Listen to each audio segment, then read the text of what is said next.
Oh shit. Testing.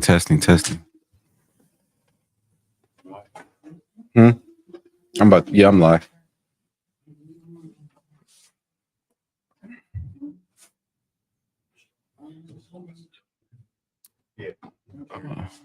You can hear me? It's good. Is it okay? Let me see. Hold on.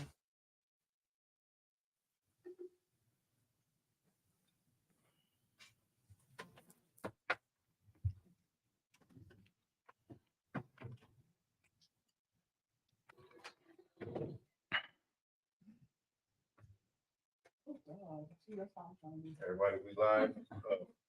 On the way. I'm on mute. Everybody, we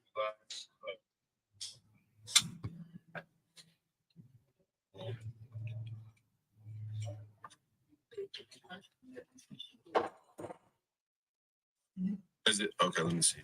Oh yeah. This is a good mic too. Where you get this from? Real? You the Amazon plug, huh? Mr. Amazon. I got a Shure. Yeah, they do be going. They definitely be going. All right. Let me see here. I give people 2 more minutes to chime in.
That was crazy.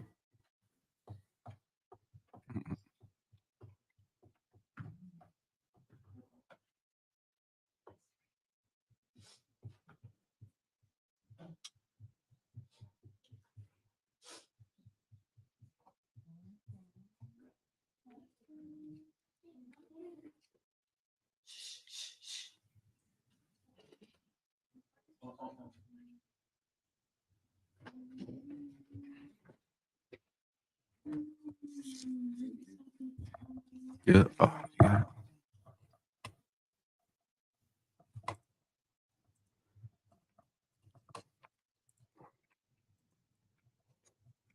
Oh, okay.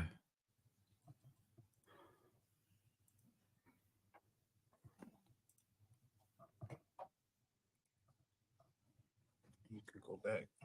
So we'll go right here. Or that one. Oh, okay. That's dope. That's crazy. That's crazy. We good.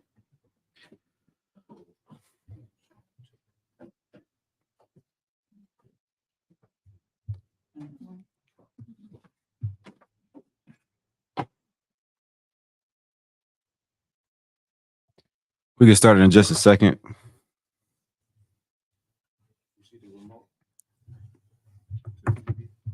Nah.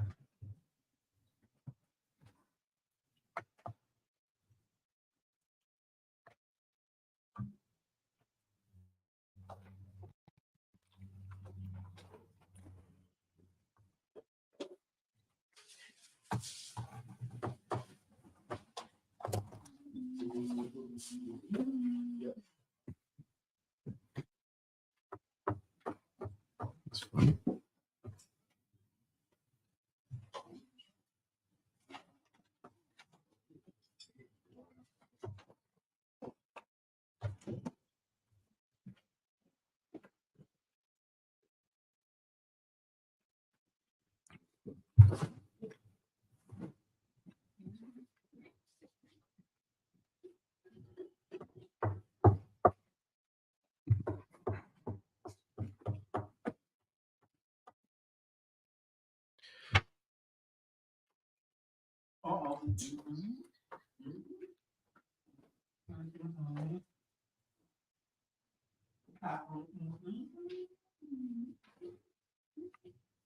All right, we'll go ahead and get started. Get a Most High hand. So we get a Most High hand, Yahushua hand. You understand the Most High being what God?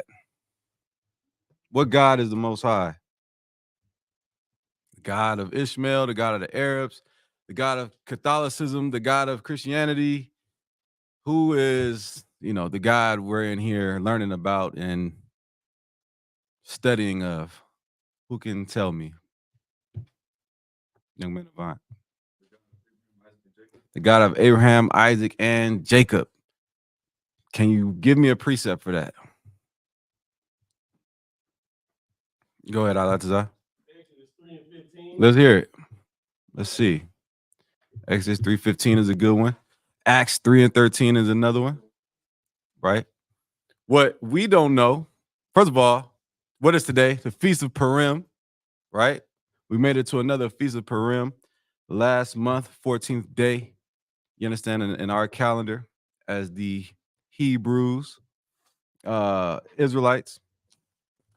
So we'll be talking about everything concerning the Feast of Purim. I just want to give a little context of who we are. I figure that's important. If you're a so-called Black, Hispanic, or Native American Indian, you're not Black, Hispanic, or Native American Indian. You are one of the children of Israel. You're one of the tribes. There are 12 tribes.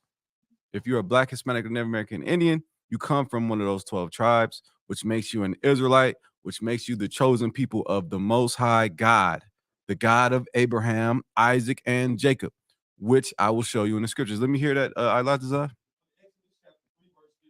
Exodus 3:15, go ahead. And God said moreover unto Moses, thus shalt thou say unto the children of Israel, the Lord God of your fathers, the Lord God of everybody's fathers, the Lord power of your fathers, read on. And the God of who? The God of Abraham, the God of Isaac, and the God of Jacob. You see Esau in there? You see Moab in there? You see Christianity in there? Islam? None of that, right? He's the God of Abraham, Isaac, and Jacob, our forefathers. Give me Acts 3:13.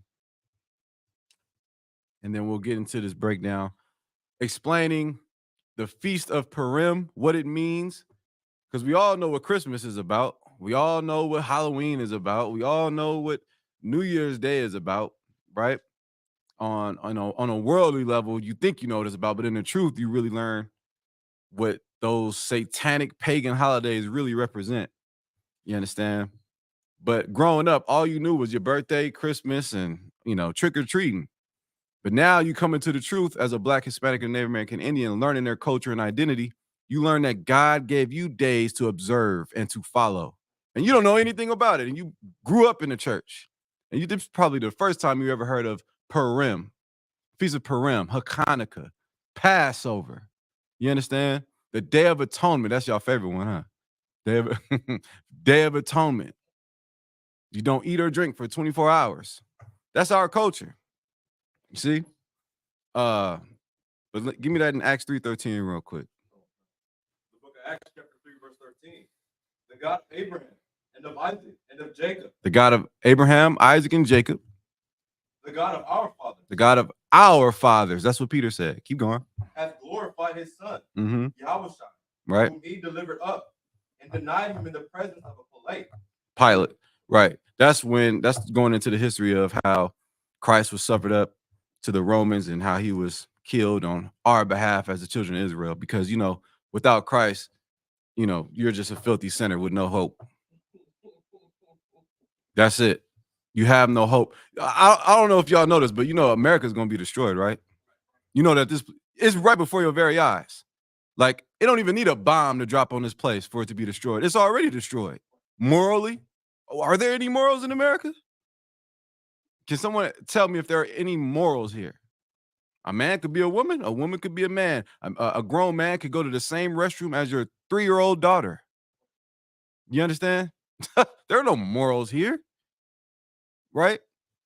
Abortion clinics, all these things we learn growing up here in America, we were taught that they were right, but they're absolutely wrong. And you have a chance to change. That's the point. That's the point of this class. That's the point of coming to class. The point of learning who you are is not to stay the same, right? Not You're supposed to come in here and stay the same, right? We were all filthy in what we did in the world, but then we came in here and got cleansed. We cleaned ourselves up. You understand? So, and that's real baptism. Baptism isn't, you know, getting dunked in a pool of water in front of the congregation. That's not baptism. Because, you know, what Captain Godar always say, you know, if you go in there a drug dealer, if you get dunked a drug dealer, you just come out a wet drug dealer. That's it. You understand? It doesn't really clean you, but you really learn how to get cleaned up in here. So is that it on that? That's it on that. Let's get Esther. This is where we learn about the Feast of Purim. To give you some kind of to give you some type of context, the children of Israel were delivered from Egypt during the time of Moses, right? And we were given what's known as the Promised Land, what was formerly known as the land of Canaan, which became the land of Israel. We inherited that land. You understand? And in inheriting that land, God, through Moses, gave Black, Hispanic, and Native American Indians, the children of Israel, laws, rules, and regulations to follow while being in the Promised Land. But as hard-headed as Blacks, Hispanics, and Native Americans can be, we disobeyed the Most High. We wanted to eat pork. We wanted to eat shrimp. We wanted to sleep with other men's wives. We wanted to do everything abominable under the sun. And so the Most High put us into captivity. He put us in slavery, meaning what? We were subject to foreign nations, heathens. That's the truth. That's what happened. It happened after Moses, during the time of the judges, before we had a king, right? It happened during the time of King Hezekiah, King Zedekiah, and it's now. We in slavery now. You didn't know that? You think you home, huh? You think, you know, worrying about if you're gonna make it when the police pull up behind you, if you're gonna make it home, you think this is like comfortable? This is not your rest. That's what the Bible says, Allah, right? This is not your rest. Black, Hispanic, and Native American Indian people suffer here. You know, we're the population in prison, right? How comfortable you think prison is? This is hell. This is absolutely hell. And we're going to read about a time where we were in hell. Well, the Persians and the Medes, the Persian Empire. This is about, give or take 2,400 years ago, give or take, right? But it's a crucial time in our history as Israelites. So let's read about what the Feast of Purim is all about, and let's go from there. Give me Esther 1:1. The book of Esther 1:1. This is the book of Esther, chapter 1, verse 1. Now it came to pass in the days of Ahasuerus. This is Ahasuerus which reigned from India even unto Ethiopia. Right. Over 120 provinces. Now this Ahasuerus is, most historians would agree that this is Xerxes, right? But give or take, it's Ahasuerus. This is an emperor or a king over the Perso-Median Empire, the Persians and the Medes, right? Keep going. Verse 2.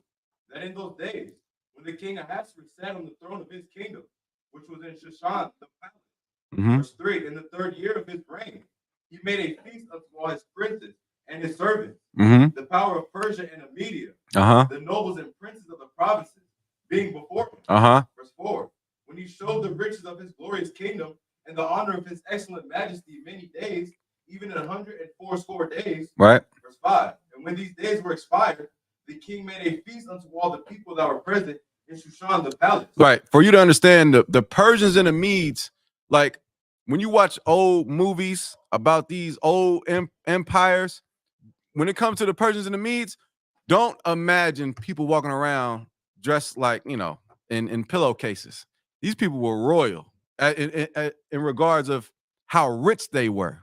They took pride in their clothing, and their cities were, you know, metaphorically paved in gold because they took everything from everyone that they conquered.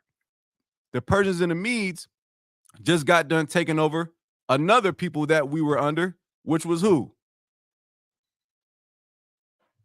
The Babylonians. Get that brother a hand, right? We was under the Babylonians under which king? Nebuchadnezzar. Okay. Level 3. You ready? Which Nebuchadnezzar? The second. That's close. Get that brother a hand. Right? No sign in Christ. I know that brother. All right. Where we at? Esther 1 and 5. Oh, the point I was making is we went from the Babylonians to the Persians and the Medes. The Persians and the Medes came and we went under them. See? Go ahead. Both unto great and small, 7 days. In the court of the garden of the king's palace. So this man is flaunting his riches. He's throwing a party, a big old black party, to put it in layman's terms. Go ahead. 6. Where were white, green, and blue hangings, fastened with cords of fine linen, and purple to silver rings, and pillars of marble. The beds were of gold and silver. And when you think of the Persians and the Medes, who do you imagine today? Who should you, being in the truth, who should you visualize when you read this? Young men of what? The Iranians and East Indians. Yep, Elam, right? Why? Because Persia had his name changed to Iran when? March in 1935. You see, a lot of them still identify as Persians, modern day Iranians. Go ahead. The beds were of gold and silver, upon a pavement of red and blue and white and black marble. Verse 7. And they gave them drink in vessels of gold, the vessels being diverse one from another, and royal wine in abundance. Right. They had, you know how we drink out of red cups at the functions, plastic red cups, you know, $2.99. They was drinking out of gold chalices. You see, this is a very, very rich people at this time. They were the superpower of Earth, like how America is the superpower of Earth. Well, kind of. Not really anymore. Their power is fading away. Nonetheless, just like how America was a superpower of Earth, the Persians and the Medes were a superpower of Earth at one point, right? Go ahead. According to the state of the king, verse 8, and the drinking was according to the law. None did compel. For so the king had appointed to all the officers of his house, right, that they should do according to every man's pleasure. So imagine the king is basking in the ambience that he is just so powerful, and he's conquered Ethiopia and Egypt and Assyria, and he's captured all foreigners, right? And he's being a great host to his guests, right, of high rank. Keep going. Verse 9. Also Vashti, the queen, made a feast for the women. Now there was a queen by the name of Vashti, or Vashti, tomato, right? Whatever. But she was an important role in this whole story here, or this whole historical record, rather. Right? Go ahead. Verse 9. Also Vashti, the queen, made a feast for the women in the royal house which belonged to King I.S.U.P.K. Verse 10. On the 7th day, when the heart of the king was merry with wine, he commanded Mahumat, Biztha, Harbona, Bigtha, and Abaxta, Zathar, and Carcass, the 7 chamberlains that served in the presence of Ahasuerus the king. Verse 11. To bring Vashti the queen before the king with the crown royal, to show the people and the princess her beauty. Right. So what happened here? The king is having a huge banquet, right? A huge get together, if you will. And he wants to bring in his wife by the name of Vashti, right? Well, you reading, right? The queen, right? Which was not our culture. You know, Israelites didn't have king and queen. That's not our thing. But they did, right? And so he calls for his men to go and summon his queen Vashti or Vashti, right? Keep going. Let's see what happens. For she was fair to look upon. But she was a beautiful woman, right? Go ahead. Verse 12. But the queen Vashti refused to come at the king's commandment by his chamberlain. What did she do? No, read it. Yeah. But the queen Vashti refused to come at the king's commandment by his chamberlain. She refused. So when the king sent men to go get her and fetch her, she refused to go. Right? Keep going. Therefore was the king very wroth. Right. His anger burned in him. Who could tell me what wroth means? Wroth. The king was wroth. Not to Zach. He was upset. Why was he upset? First of all, this is a man who, you know, at the flick of his wrist, so to speak, can subdue a nation, send 1,000-man army to capture a city. He calls for his wife to come in, you know, for whatever reason, and she refuses. Can you imagine how upset this man is? How offended this man is? Keep going. Which I would never bring my woman in the room just to. That's crazy. But these aren't us. This is not us. That's not our culture. That's what the Persians did, right? Or Brother Polite. Go ahead. That's like it.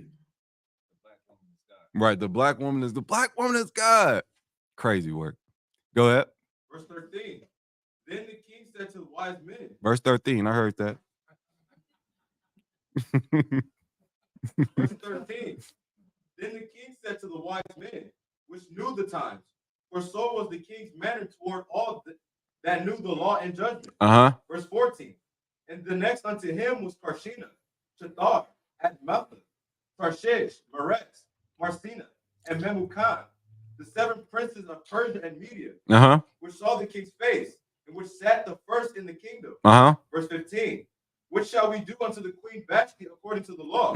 Because she hath not performed the commandment of the king Ahasuerus by the chamberlain. What was the king's commandment? Someone tell me. Yakawan. To be present at the gallery. Perfect. Just making sure we following along. Keep going. Verse 15. What shall we do unto the queen Vashti? So now they're like, what shall we do? Right? Because they seen how angry the king was. Keep going. It all makes sense, I promise you. Go ahead. What shall we do unto the queen Vashti according to law? Because she hath not performed the commandment of the king Ahasuerus by the chamberlain. Verse 16. And Memucan answered before the king and the princes, Vashti the queen hath not done wrong to the king only, but also to all the princes and to all the people that are in all the provinces of the king Ahasuerus. So imagine the king sitting at the table, having a good time, laughing, eating turkey legs and drinking wine, right?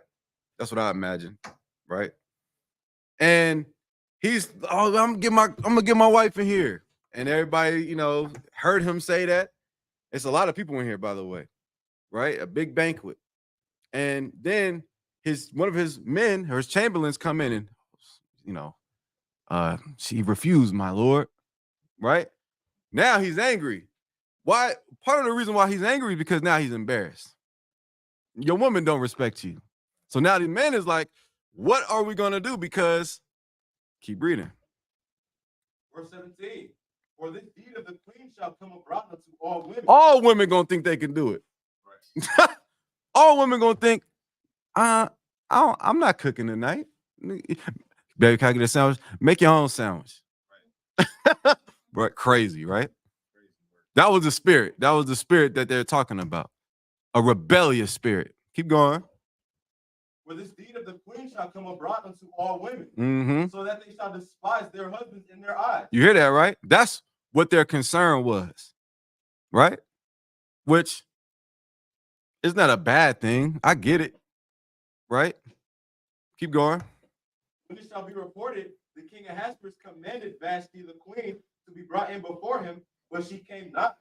Likewise shall the ladies of Persia and Media say this day unto all the king's princes, which have heard of the deed of the queen. Thus shall there arise too much contempt and wrath. Right, we got to do something. We got to do something.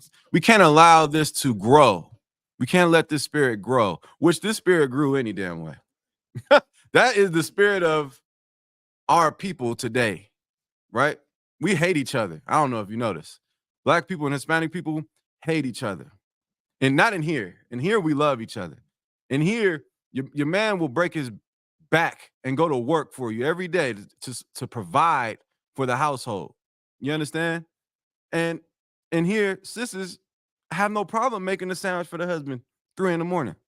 You understand? Or a bowl of cinnamon toast crunch. That's me. I can't help myself. Right? Keep going. Verse 19. If it please the king, let there go a royal commandment from him. And let it be written among the laws of the Persians and the Medes, that it be not alerted, that Vashti come no more before King Ahasuerus. And let the king give her royal estate unto another that is better than she. So what was the conclusion that these men came up with for the king? Get rid of this woman. Don't allow her in the presence of the king, who she offended, right, and embarrassed, and replace her. We all following along? All right? Keep going. 20. And when the king's decree which he shall make shall be published throughout all his empire, for it is great, all the wives shall give to their husbands honor, both to great and small. Right. Find a woman worthy to sit in that seat. You see? Now, this is where we get Esther. Go to chapter 2, verse 1. This is the book of Esther, chapter 2, verse 1. After these things, when the wrath of King Ahasuerus was appeased, he remembered Vashti and what she had done, and what was decreed against her. Verse 2. Then said the king's servants that ministered unto him, let there be fair young virgins sought for the king. So they made like a public announcement that there will be almost like a audition for who can be his next queen or wife, right? Keep going. Verse 3.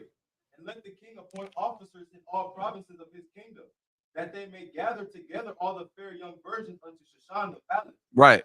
To the house of anyone under Persian control, right? You could be over here in Ethiopia or this part of Africa, this part of Syria. Command the men over those areas to find beautiful young women of marriageable age, mature and physically. You understand? Right? And that has not had sex with anybody. Find beautiful women, report back, and bring them to the king. Right? The king is going to choose from one of these beautiful women. Right? Keep going. Unto the custody of he, the king's chamberlain, keeper of the women. Verse 4. And let the maiden which pleases the king be queen instead of Vashti. Right. And the thing pleased the king, and he did so. So the king said, I'm with that plan. Keep going. No sweat. And he did so. Verse 4. Verse 4. And let the maiden which pleased the king be queen instead of Vashti. And the thing pleased the king, and he did so. Verse 5. Now in Shushan the palace, there was a certain. All right, stop right there. All right, let's stop. Pick it up. Great job, bud. Esther chapter 2, verse 5. Now in Shushan the palace, there was a certain Jew. Now, verse 5. Now in Shushan, right, which was the city of the Persians and the Medes, the palace, there was a certain Jew. Keep going. Now, when you think of Jews, this is important that I do this. Who do you imagine?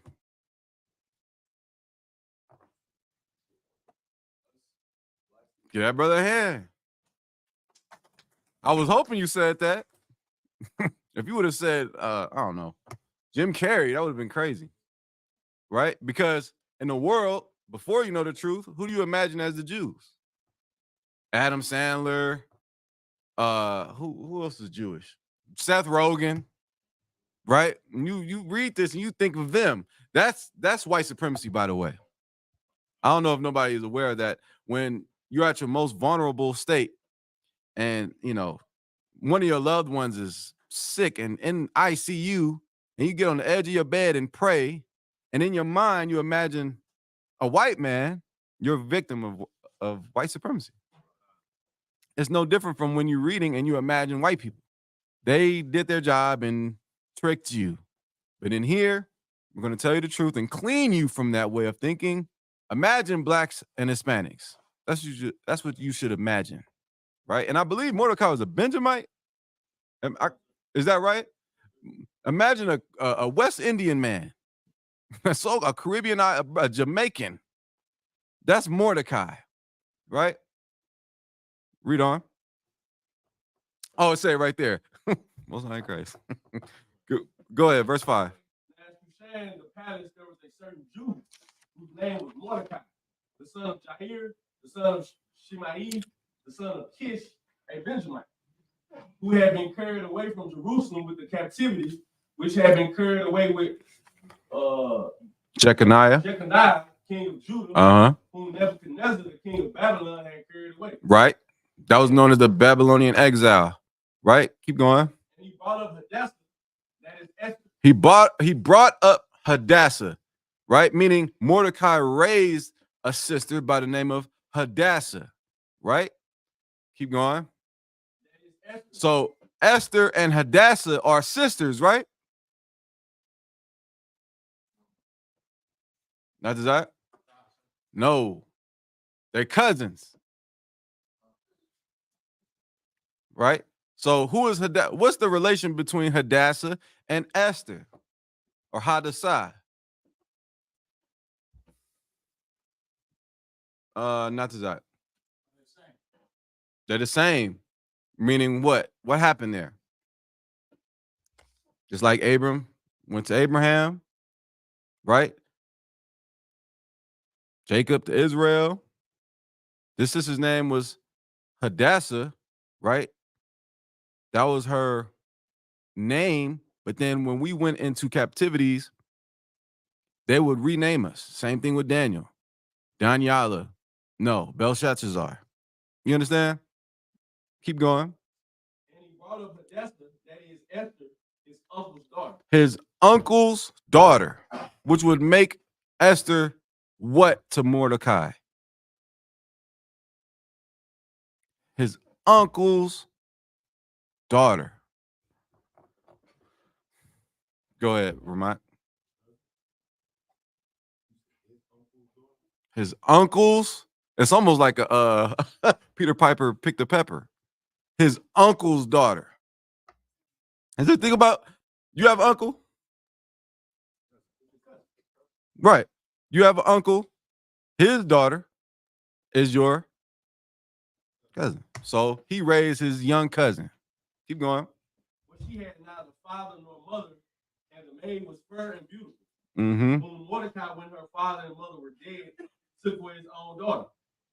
So it came to pass, when the king's commandment and his decree was heard, and when many maidens were gathered together unto Shushan, the palace, to the custody of Haggai, that Esther was brought also into the king's house. So here we go.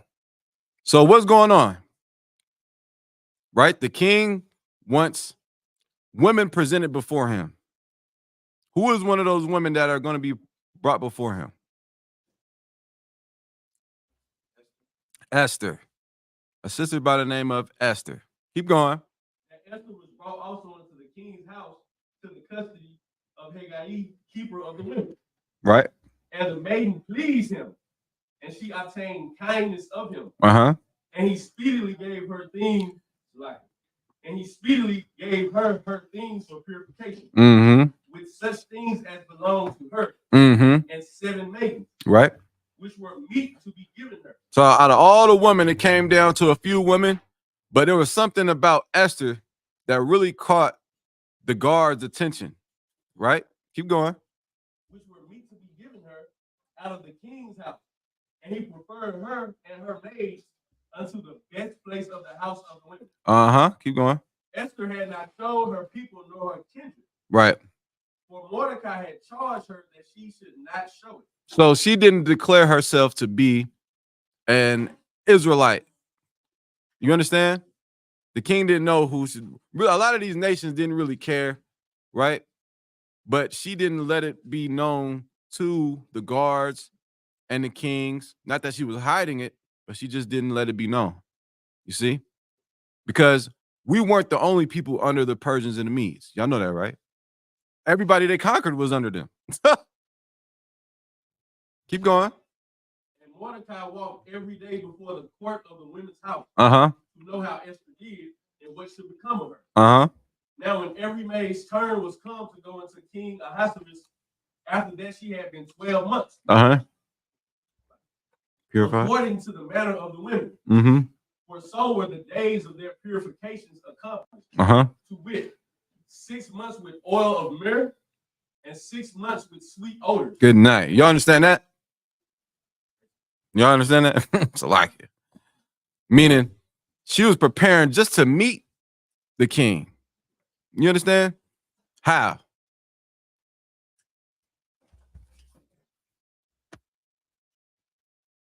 How?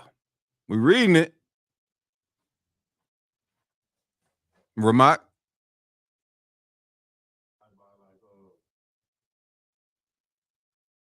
Basically, when it says she with 6 months with oil of myrrh and 6 months sweet odors, that she just kind of basically get freshening up. Yeah, said she was. Give it to me how you would say it though. What was she doing for Ramak?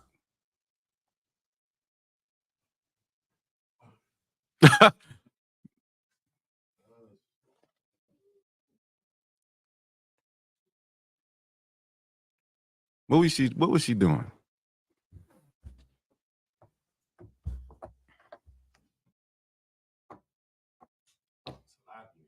Brothers have wives.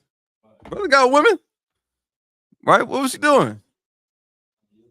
She's trying to look good for you. That's all. Right? But yeah, smell good. Right? I can't name too many things of a woman that's better than a woman that smells good. You understand? Keep reading. And with other things for the purifying of the woman. Right. Keep going. Then thus came every maiden unto the king. Whatsoever she desired was given her to go with her out of the house of the women unto the king's house. What verse you at? 13. Keep going. 14. Verse 14. In the evening she went, and on the morrow she returned into the second house of the women, to the custody of Shashgaz, the king's chamber, which kept the concubine. Okay.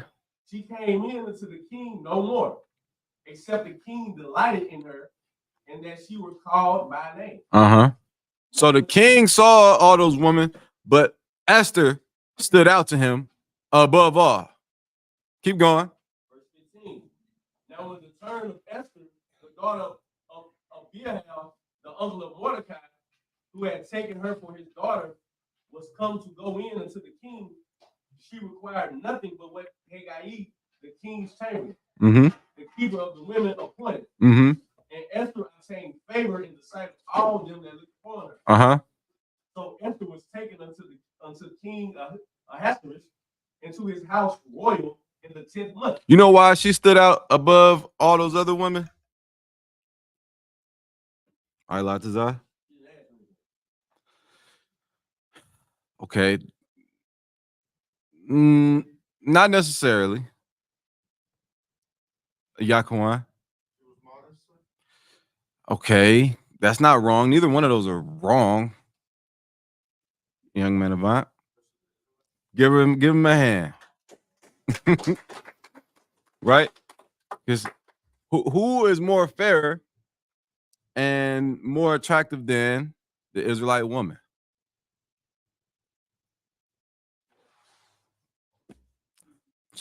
Chinese woman?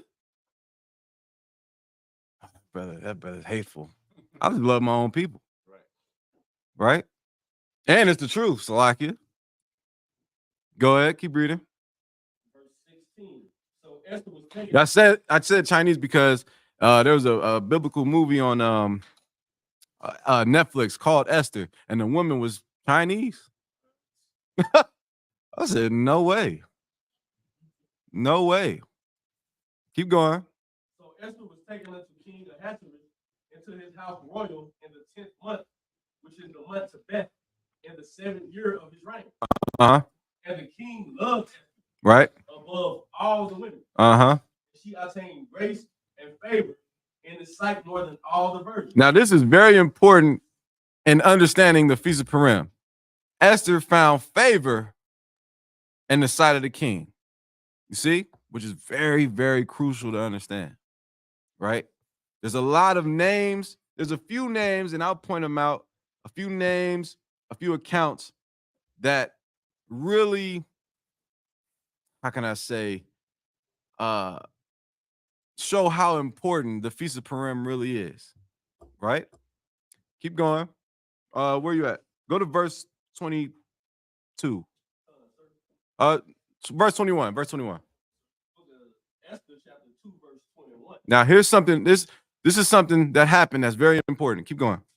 In those days, while Mordecai sat in the king's gate, two of the king's chamberlains, Bigthan and Teresh, of those which kept the door, were wroth and sought to lay hand on the king Ahasuerus. Anybody watch any of those old movies, or movies that are centered around older times, and you had those jealous guards that wanted to spike the king's drink and assassinate the king?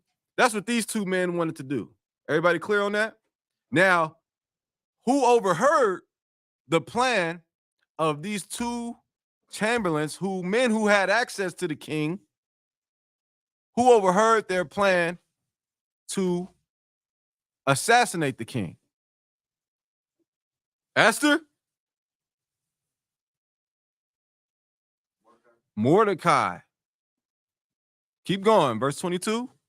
And the thing was known to Mordecai, who told it unto Esther the queen. Mm-hmm. And Esther certified the king thereof in Mordecai's name. Keep going. And when inquisition was made of the matter, it was found out. Right. So what happened? Those men were put on trial. It was found out what they were saying was true. And because of Mordecai, the king lived. Because otherwise, if Mordecai wasn't there at the gate and didn't overhear these men, coming up with a plan to kill the king would have died. Everybody clear on that? The king found out. Those two men were what? Somebody else. Yvonne is on fire right now. We need somebody else. Those two men were what? Sis? They were hung, right? What the device was called a gallows. Everybody familiar with a gallows? Is that right? That's a guillotine. Yeah. A gallows. That's another thing they used back then too. But the gallows is the instrument where it looked like a. Remember, you used to play Hangman. Yeah. That's a gallows. Big old stand, a platform. Mm-hmm. Take you up there. Y'all seen the Western movies before? Yeah. Hang everybody in front of everybody. Yeah. Go ahead, shut it up. Right. I think it might have been Abraham Lincoln that hung about 36 Gadites at one time on the gallows. Good night. Are you serious? I'm dead. White man is the devil. Yeah. Get that brother a hand. That was heavy. Go ahead. Keep reading. Therefore, they were both hanged on a tree. Mm-hmm. And it was written in the book of the Chronicles before the king. And it was written in the book of the Chronicles before the king. So, what are the Chronicles? Records. That's what chronicle means. Record, like the book of Chronicles or the book of records. You see, which really the Bible is one big recording of Israelite history. You see? So now, remember that. Now let's go to chapter 3, verse 1. Esther chapter 3, verse 1. After these things did King Ahasuerus promote Haman, the son of Hammedatha, and advance him and set his seat above all the princes that were with him. Now, there are names that you got to remember. Ahasuerus, which is the king of the Persians and the Medes. Esther, which is now the queen of Ahasuerus. Mordecai, right? And now Haman. Now, there's a man by the name of Haman who achieved great rank and power and authority under King Ahasuerus, right? He was promoted. Think of your job. Someone went from shift leader to manager, and the district manager approved it. You understand? Go ahead. Keep reading. Verse 2. And all the king's servants that were in the king's gate bowed and reverenced Haman, for the king had so commanded concerning him. But Mordecai bowed not. So everybody in the king's court reverenced or revered and feared and bowed down to Haman, but Mordecai did not. Keep reading. Nor did him reverence. Right? Keep going. Is that because? Well, of course, monotheism. He is believe in one God. But is that because they knew the records of? You remember when Saul wanted Samuel, or the Lord wanted Saul to unalive the Agagites. Yeah. Mm-hmm. Is that because Mordecai, or could we surmise that Mordecai knew the records? I mean, it doesn't say. It doesn't specify. Right. I mean, we can only speculate. I just know he didn't bow down. You understand? But that's something to look into. That could be. That could be what fueled Haman's anger about the Jews.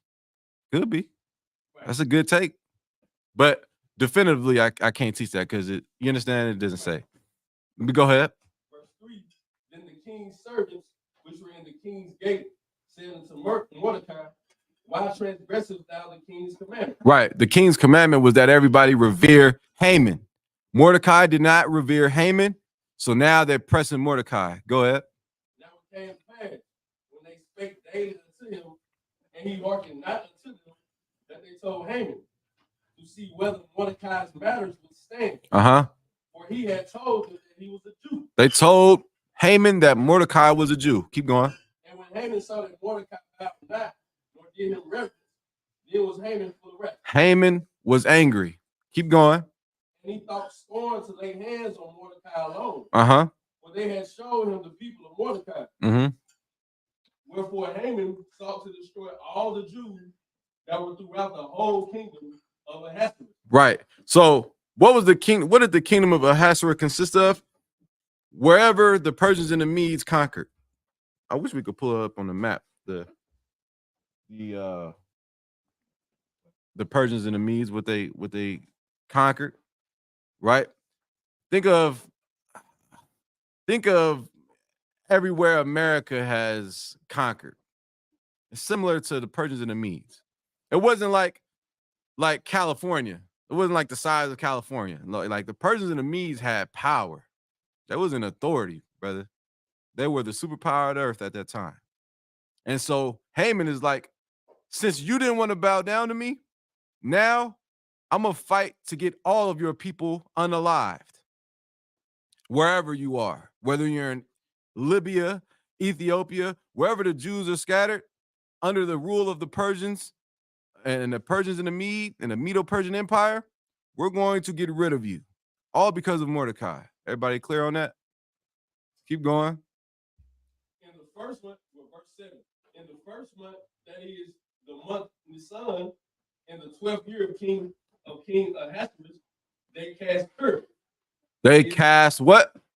Purim. They cast Pur, right? Which is where you get Purim, right? Or Powarium, right? Purim means what? Purim means what?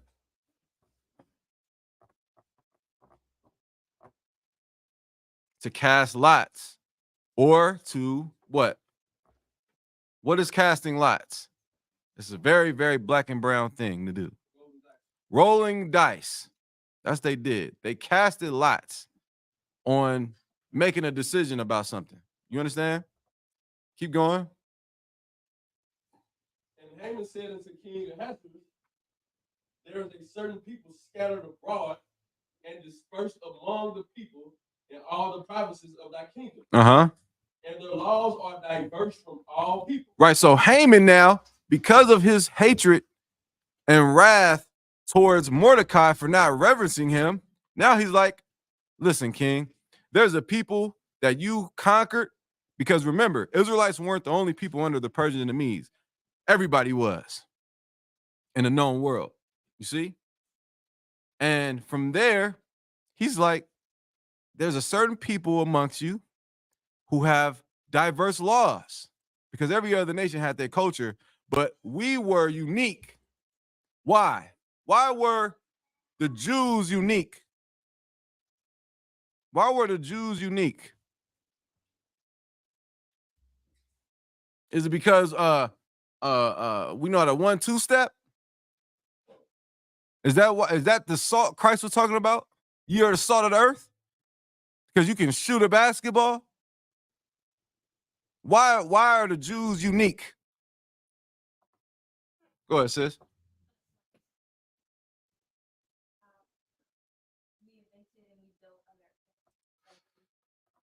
That's not no, that's I get where you're going, but no.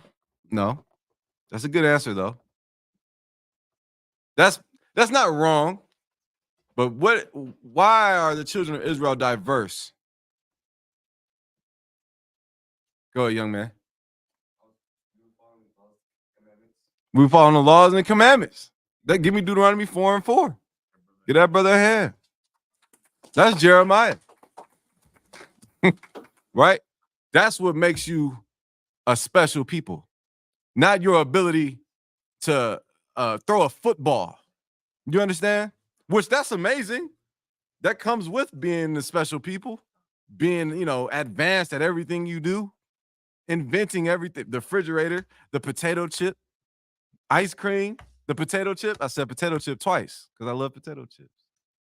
Hot chips, right? Niggas need AC. Right. I know I do. Right? We invented those things, but that's not what makes us the people, though. You understand? Deuteronomy 4:4. Let's see what God told Moses. Or what Moses told us, rather. Go ahead. But ye that did cleave unto the Lord your God are alive, every one of you this day. Behold, I have taught you statutes and judgments. Moses is talking to Black and Hispanic people. I have taught you statutes and judgments. I taught you God's rules, and I taught you the penalty for breaking God's rules. Right? Keep going. I have taught you statutes and judgments, even as the Lord my God commanded me. That ye should do so in the land whither ye go to possess it. Keep reading. Keep therefore and do them. Keep therefore and do them. Thou shalt not commit adultery. Thou shalt have no other powers before me, no other gods before me. You see? Honor thy mother and thy father. Right? Remember the Sabbath day. Right? The dietary law. The holy days. You see? Keep going. Keep therefore and do them. Keep therefore and forget them. And do them. And do them. Read on. For this is your wisdom and your understanding in the sight of the nations. Right. This is your wisdom and the sight of the nations. Meaning what? Who can break that down to me? Who could break that down to me? What is Moses telling us? Young man Avant.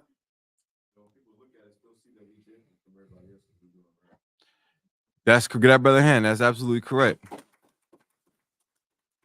Let me explain it like this. Think about it like this. You had several nations on earth. I believe it's 18 nations. 18 nations, right? And they all lived how they felt appropriate. For example, I'm gonna bring up Moab. Moab is the biblical identity for the Chinese and Koreans, right?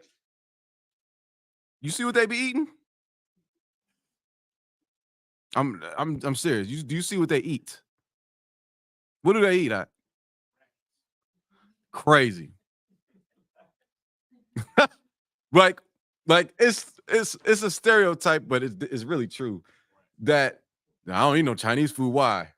Because what you think you eating? You think you eating chicken breast? You eating Garfield? Yep. COVID-19 came from them eating bat meat, bat soup. You know, in China, it's a delicacy to eat aborted baby fetuses. That's a fact.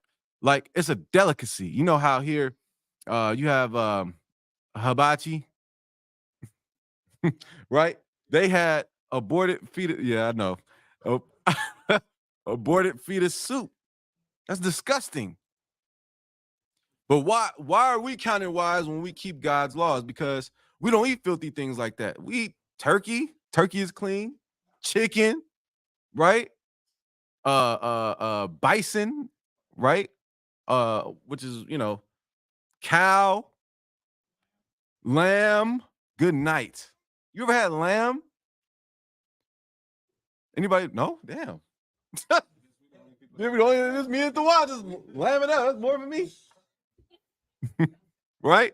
Lamb is amazing. Get you some at the Passover coming up, right? That was a promo. I gotta stop. But anyways, you get the point that these people don't think like that. They don't think, oh, let's eat what God said to eat. Let's eat the first thing we see. Octopus. You know, and a lot of these things we picked up following after the nations. You know, it's a famous dish amongst our Hispanic brothers and sisters, eating ceviche. So what they eating in the ceviche? Shrimp. No, our brothers and sisters love shrimp, right? Octopus. You Chinese. You're no different. There's nothing special about you. And another thing too, besides you disrespecting God's laws, you wonder why you have gout and health problems. Oh, I didn't see you, brother. I'll come to you right now. You understand? That's why we're number one in high blood pressure, number one in diabetes, because of what you eat. Notice the Chinese man can eat whatever the hell he want and make it to 98 and do spinning back kicks. You can't make it past 45 because you're dying from cardiac arrest because you can't stop eating pork. Carnitas. Honey ham. Pork and beans. Good night. Pork and beans. Hey, I'm just thinking bacon. Bacon. Sausage links. Chorizo. Some of it be pork. Right. All right. You got to get like beef chorizo, yeah. What's the pozole? Pozole is abominable? I think they got like chicken. You can make it righteous. But the point is, as Blacks, Hispanics, and American Indians, we so lost as a people, we don't know that we're offending the Most High, which is why we die. That's why you die. That's why you die. That's why you have health problems. If you don't want health problems, don't eat pork. You won't have 1 million tapeworms killing you from the inside. You understand? Eat clean, right? Another point about what the brother was saying about the Moabites, the Chinese, they eat so much abominable foods that even the other heathens be like, damn, right? I won't eat that, right? Even other heathens be looking at Chinese people like, damn, they'll eat anything, brother. You know what I'm saying? Like they'll get rocks, seaweed, and make a soup. You know what I'm saying? That's a fact. Literally. So the point he was making is that's another perspective to look at it, is that even these other nations look at them like, damn, what are y'all doing? Yeah. Why? Yeah. And I say that too, because they can do that because They're not the children of Israel. They're not under a contract with the Most High like you are. Right. That's why they don't get high blood pressure and diabetes. But you do. If you cooking pork bacon, you're gonna catch something. You understand? Just like if you out here laying with all kinds of women or vice versa, you're gonna catch something. You understand? And that's just the truth. But that's what Christ is all about. Coming in here and changing. You had a question? Go ahead. The Filipinos eat that baby duck eggs. Yeah. Oh yeah. Baby, it's a name for it though. Baloo. They be eating them live. They dip them in wasabi sauce and just pop them in their mouth. Y'all know a little bit too much about that. Man, it's all over the internet. I know y'all be on your phone scrolling. I know y'all done Brothers was eating Baloo. But if you could have that brother read that one more time. Go ahead, read that. What do you want? Deuteronomy. Deuteronomy 4 and 5. Book of Deuteronomy 6. Yeah, 6. Book of Deuteronomy chapter 4, verse 6. Keep therefore and do them, for this is your wisdom and your understanding in the sight of the nation. Mm-hmm. So us keeping the law, statutes, and commandments would be our wisdom and understanding in the sight of the other nations. When they would look at us, they would say, damn, these people are wise people. Damn, we have this issue amongst our people. Let's go to the Israelites and see what do they think about it, because this is a wise and understanding people. Our constitution, our contract with the Most High, which is the law, statutes, and commandments, would make us look like a people that everybody looks at and like, damn, let's go see what the Israelites would do about it, because I know they're wise people. I know they got an answer, but people don't look at us like that. I did a video earlier today where you have Africans asked about Black people in America, and they're saying, well, they're promiscuous. I seen that. They're they don't take care of their women. They don't value a family. They get into marriages and they break up. Their marriages don't last. And this is the other nation. Because we're not keeping the law, statutes, and commandments, that's how this is East Africa. This ain't West Africa. And so all over the world, they see how we get down, and they're looking at us like we're not a wise and understanding people. Right. They're looking at us like, these niggas is crazy. Mm-hmm. What's wrong with them? Why can't they get it together? Why are they killing one another? Why are they hurting one another? They look at us like that because we forgot our God, and we forgot about how to live and what is most important, which is our identity. Our identity is how we get that back to where they look at us as a wise and understanding people. They look at us like we're drug dealers, we're thieves, we're rapists, we're murderers. Mm-hmm. We don't love our women, we don't take care of our families. That's how they look at us. And right. We can't be upset at it if we're not keeping God's laws. Mm-hmm. You know what I'm saying? That's what get that brother hand, man. That's a heavy point. Which, if you notice, not to harbor on the point too much, but if you notice, you being in the truth, you notice how everybody at your job treats you, right? You know how everybody at the gym treats you, right? Well, what's up with that guy? I wonder, why he's wearing a Shield of David necklace. Why does he have a beard? There's something about that guy. I get it all the time. You understand? I'm sure everybody all the brothers, I'm sure y'all familiar with this. Yeah. At school, at work, just the way you move and how people notice that you're different. Right? Yeah. Tops, and I'm sure sisters too. Yeah. They notice you're different off top. Yeah. You ain't eating pork. You ain't with all of the job functions, the holiday potlucks and all of that. Right. You're cool on all of that. And they wonder about what is it about you? Yeah. You know what I mean? You ever seen them videos of them East Indian street vendors? Good night. They be having their hand. It's like they make it a point to put their hand in everything they do. Hands be dirty. Like, no. Clean, no sanitary, nothing to sanitize. They just out there rolling up the dough in their armpits, throwing it in the grease. It's crazy. It's crazy. Good night. It's crazy. Keep going. Where we at? In Esther 3 and 8. We can go at 8. Yeah. The book of Esther, chapter 3, verse 8.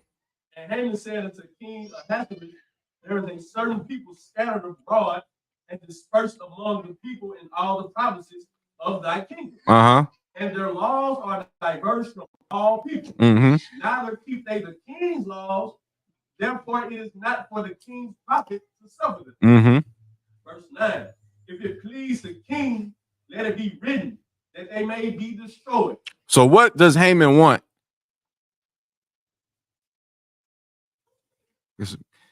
Come on, we gotta get some hands up. Yahanan, you have been chosen. He wants all the Jews for the transgression that Mordecai did. How? By unaliving. By unaliving who? All the Israelites. You understand? Keep going. Verse 9. If it please the king, let it be written that they may be destroyed. And I will pay 10,000 talents of silver to the hands of those that have the charge of the business to bring it into the king's treasury. Keep going. And the king took his ring from his hand and gave it unto Haman, the son of Hammedatha, the Agagite, the Jews' enemy. Right.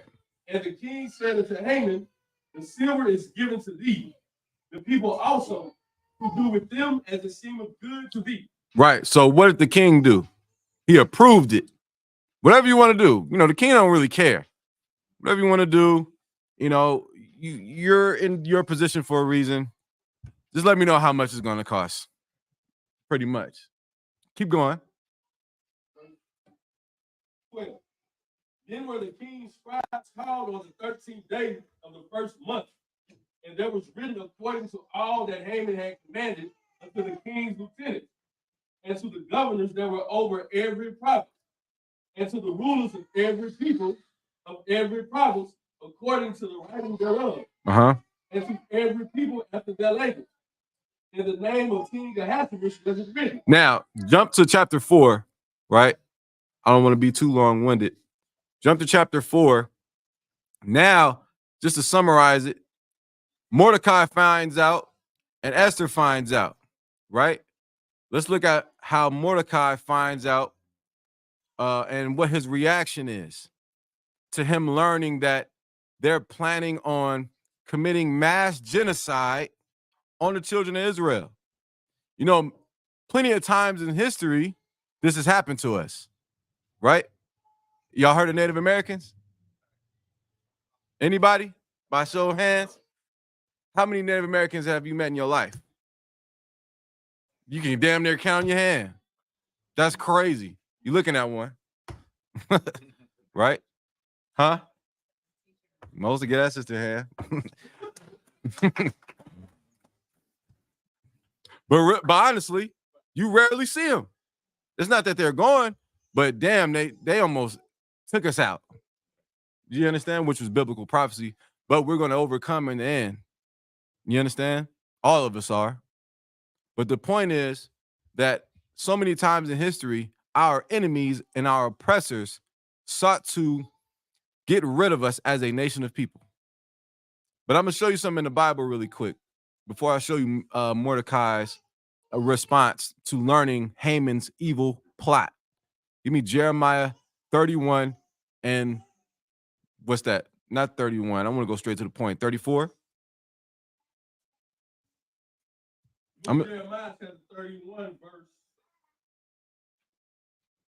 34. And they shall teach no more every man his neighbor. Nope. Jeremiah 31. I want you to go to, you could start at 31 through 33, but go to 35. The book of Jeremiah chapter 31, verse 35.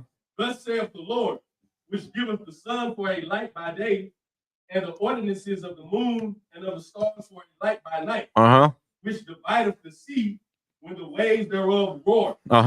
The Lord of hosts is his name. The Lord of hosts. What does hosts mean? The Lord of hosts. The Lord of armies. The Most High leads armies. You know what his army consists of? Angels. You understand? What you think they coming back to do? What you think they coming back to do?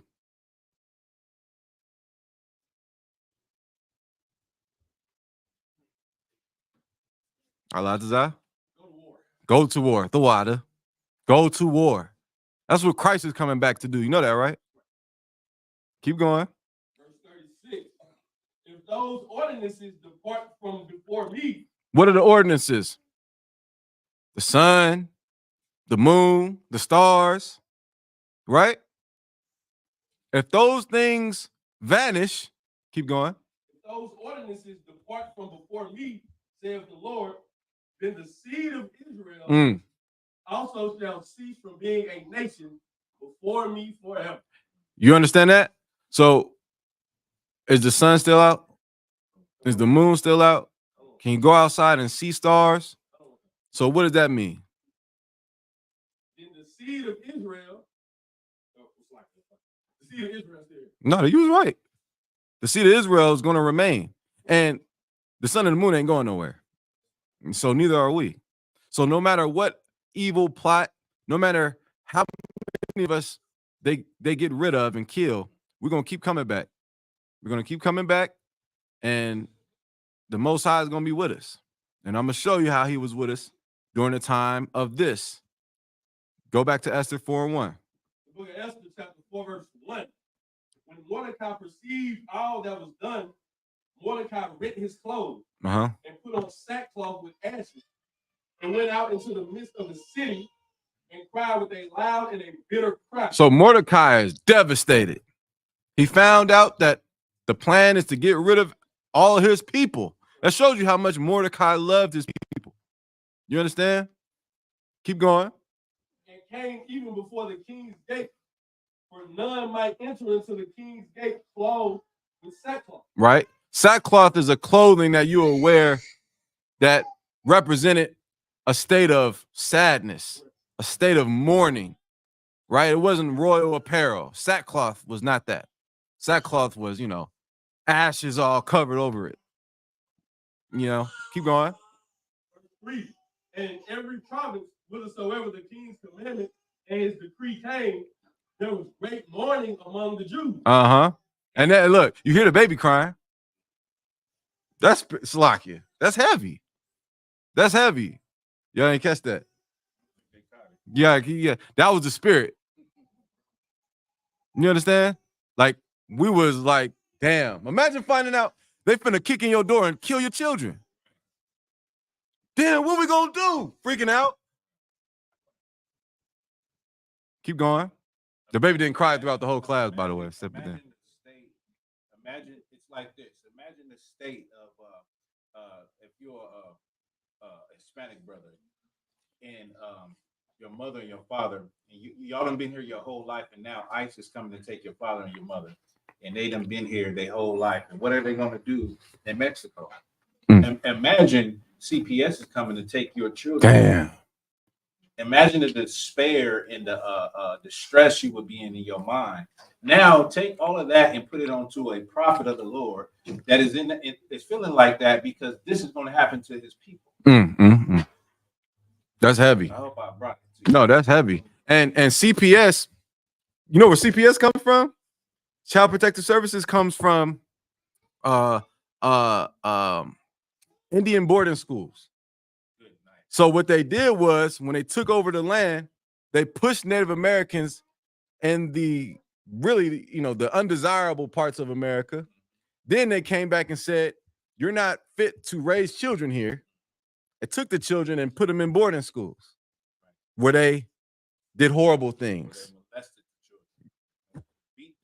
Beat the children. If you were to speak your native tongue, they would beat you. They would beat you. A lot of Native American Indians forgot their native tongue.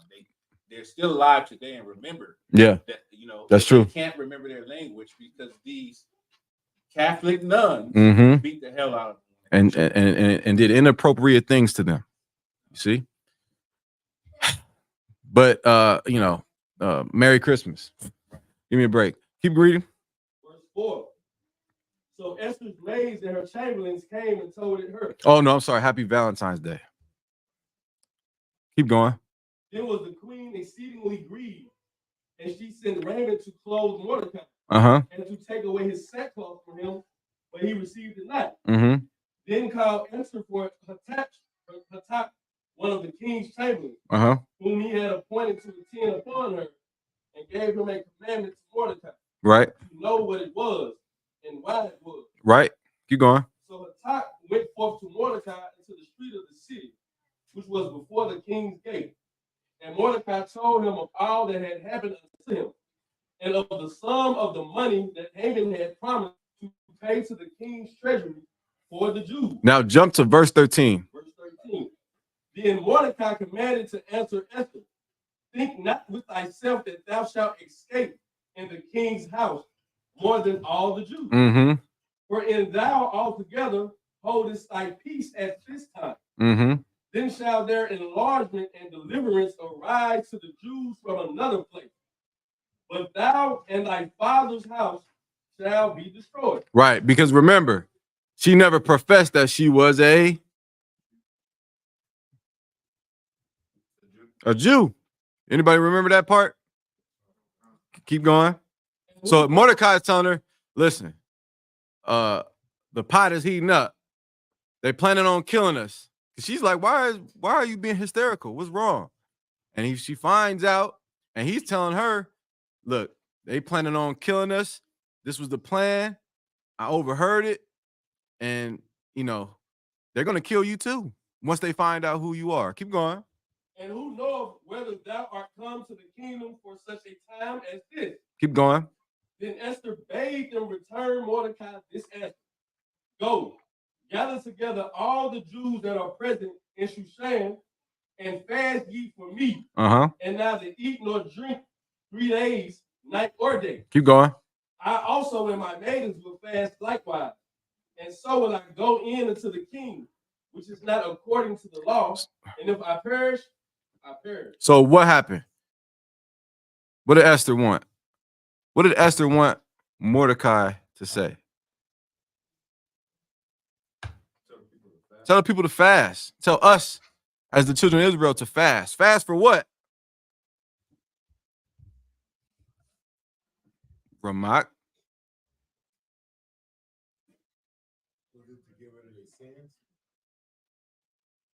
No. Yakanwan.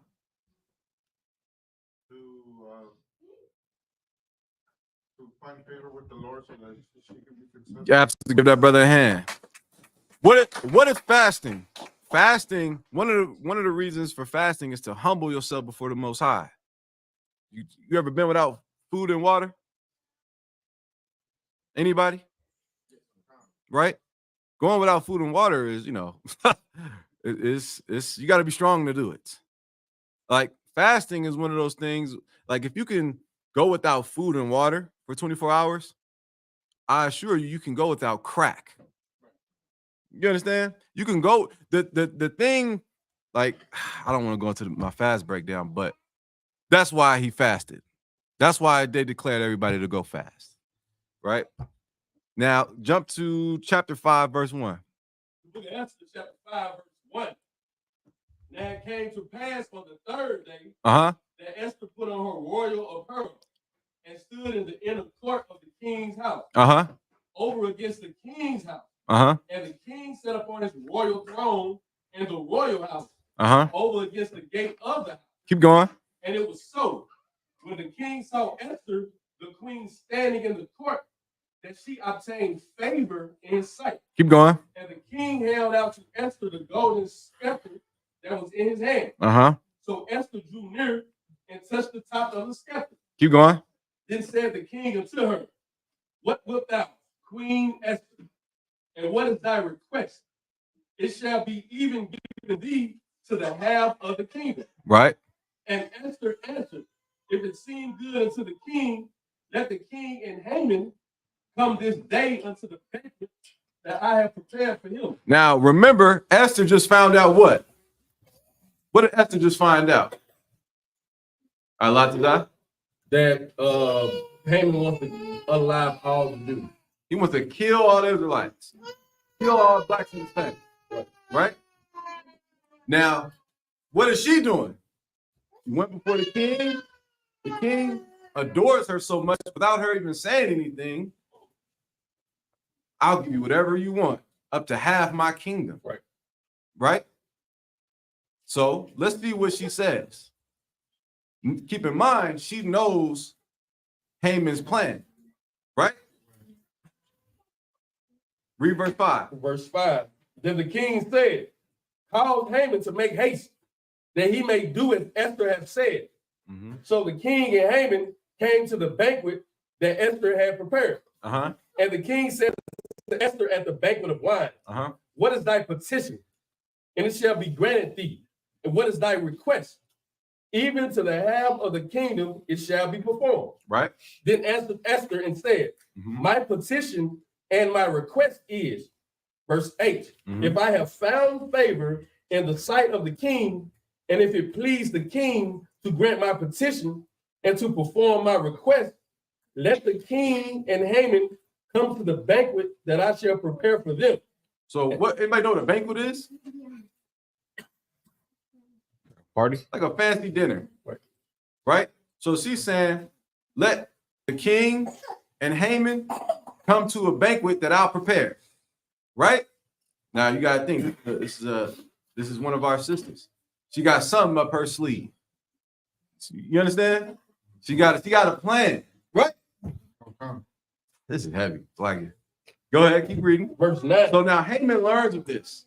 Haman learns that he's going to be invited to a banquet. So Haman, the one who's plotting on the Jews, black people, to kill them all, he's excited. Man, I'm gonna be, the king is planning a banquet and I'm gonna be a part of it. I was invited. It's like being invited to the White House. Right? Go ahead. Verse 9. Verse 9. Then when Haman forth that day, joyful and with a glad heart, but when Haman saw Mordecai in the king's gate, that he stood not up, nor moved for him, he was full of indignation against Mordecai. So imagine, so he saw him like on the pool, just randomly, like, I hate that dude. I hate that. That's why I'm gonna kill all you. Right? Keep going. Nevertheless, Haman refrained himself. Haman was like, it's all right. I'm gonna deal with you. You gotta imagine Haman's ego at this point. This is Agagite, right? That's the family of Amalek. Who is that? You tired? The So-called Jewish man. You see how he look at you, right? What? You see how he look at you, right? Keep going. Nevertheless, Do Jewish people Haman, look at black people as the real Jews? Hell no. The Jewish. You know what? Comes back to mind, as y'all remember a year ago with that whole Kanye West, Kyrie Irving episode. Oh yeah. On the Breakfast Club, they had the Jewish man. Right. you're calling? Yeah. You're calling. Yeah, they had him on there asking him about he's a Jewish executive and he produce all the music. Right. They produce all the movies, and specifically in the Black and Hispanic community, where the music is destructive music. Right. So they're on the Breakfast Club, and Charlamagne asked them, "What about all the the music that you push in the Black community?" He said, "Well, my kids gotta eat." Right. He's like, I gotta make money some kind of way. But he's not gonna have his children listening to that music. Right. But he'll push that music and he'll sign artists to play that music for Black Hispanic communities. You know what I'm saying?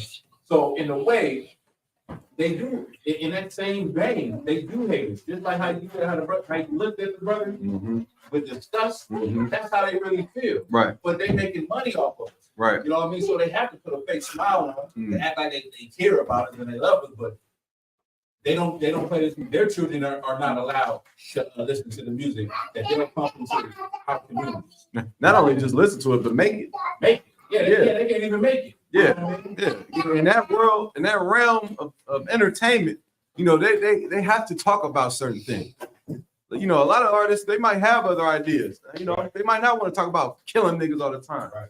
But we need you to make a song about killing the ops. Right. You understand? It's crazy work. All we need you to make a song about your behind. Right. Mr. Steal Your Girl. Of your behind. I'm not saying it, but Yeah. Right. I'm trying to give y'all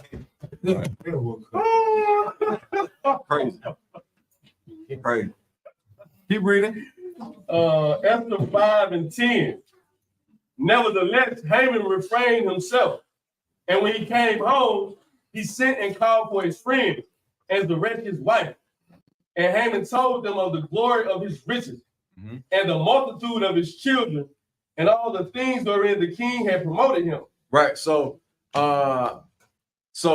Haman learned that he was invited to a banquet. So he went home, told his wife and kids and his friends, and he's happy and excited, you know. And Haman told them of all the glory of his riches.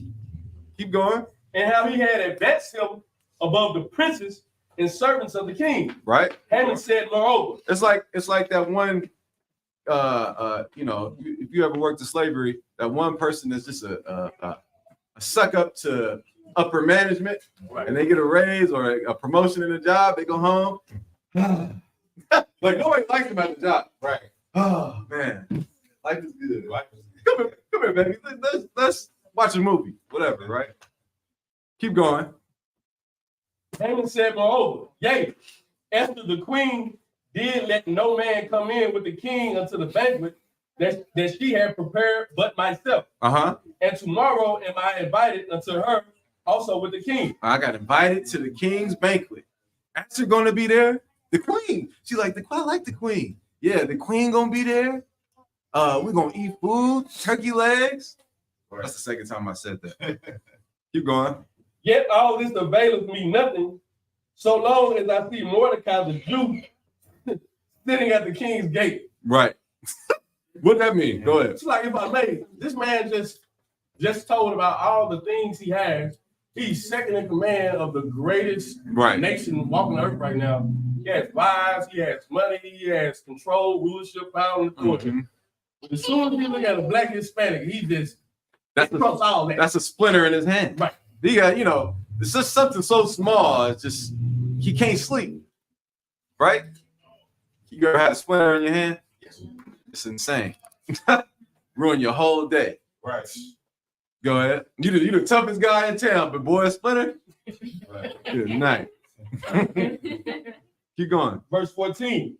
Then said Zeresh his wife and all his friends unto him, let a gallows be made of 50 cubits high, and tomorrow speak thou unto the king that Mordecai may be hanged thereon. Right.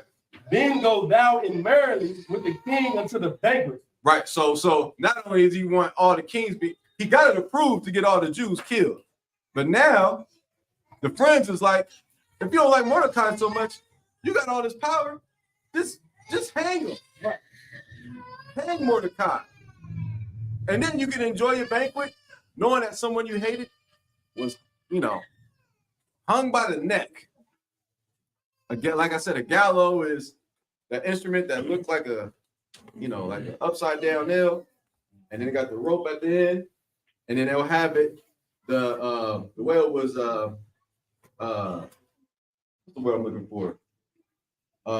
Set up a platform. Yeah, the platform. Yeah. And then they'll be standing there, and then they'll take the platform from under them. Yeah. And then straight. Like a trap door. You're standing on like a trap door that drops, so you can just hang. Yeah. You know, all your body weight just falls. Crazy work. Right?